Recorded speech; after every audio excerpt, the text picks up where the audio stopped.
Is Disney pushing socialism? I mean, look at this right here. Rachel Ziegler, your new Snow White. Apparently, her version of Snow White is going to be an independent, liberal socialist that leads a revolution against the evil queen. That's right. Disney is making your new Snow White into a socialist, but Snow White isn't the first time this past year that Disney has tried to push socialism or make socialism seem not that bad. I mean, listen to what Michael Douglas's character in Ant-Man and the Wasp: Quantumania had to say. Listen to this. I know socialism is a charged word, but we could learn a lot from these. So just for context, Michael Douglas's character in Ant-Man and the Wasp used these ants, which formed a advanced society that was a socialist society, and it was these socialist ants that defeated Kang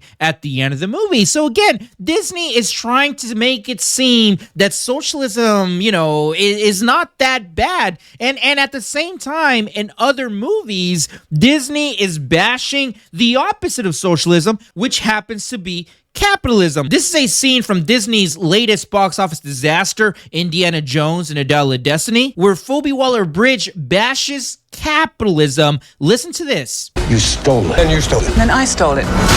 It's called capitalism. That's right. This idiot in this movie right here is basically saying that capitalism is theft. Now, I truly don't think that Disney believes the shit that they are pushing out, but what they are trying to do is they are trying to change the way your children think, right? They want to start now while they're young, teaching them that socialism is the way of the future, or that socialism is how we are going to create this perfect utopian society. But unfortunately for Disney, the parents, right? The parents of these children that they're trying to influence, we are saying no to Disney. And as a result, look at this right here. This is the stock for Disney just plummeting. And shout out to the new UFC champion and this tweet right here. I mean, he nailed it with this. Look at this.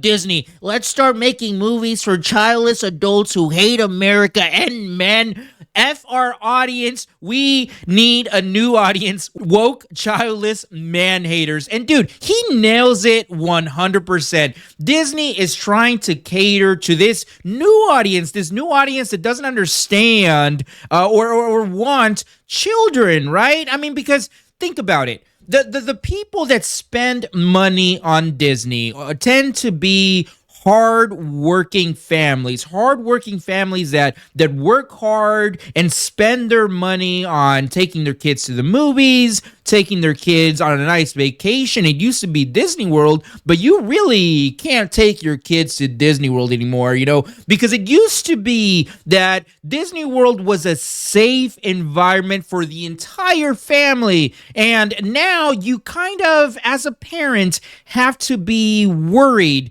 that if you take your children to Disney World, they are going to be exposed to certain things that maybe you don't agree with, things that you kind of don't want to expose your children to. I mean, take this for example. This was something that was covered earlier this year. Look at this. Disneyland cast member appears to dress in drag to greet children at the Bibbidi Bobbidi Boutique. Now, the Bibbidi Bobbidi Boutique is something that you would take your little girl to get dressed up and made up to be a Disney princess.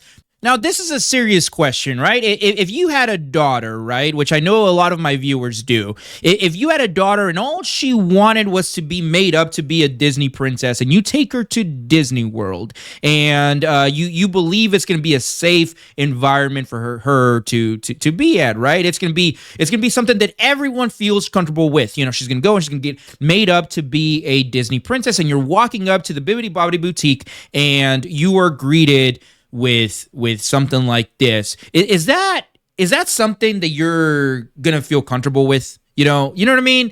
It's not for everyone anymore. And as a result, this is why hardly nobody is going to their theme parks anymore. Nobody is spending money on their movies anymore. And it's very unfortunate because as someone that used to love going to Disney World, because again, it was a great environment for everyone. There was nothing controversial about Disney, right? But now it's like, you kind of have to worry about this now. And that's very unfortunate. And I know I come off as the biggest Disney hater, but it's very disappointing because I really wanted my children to experience the Disney that I grew up with. And unfortunately, it's not the same company. Anyway, you guys let me know what you think down in the comments. And like always, don't forget to subscribe. Sensational.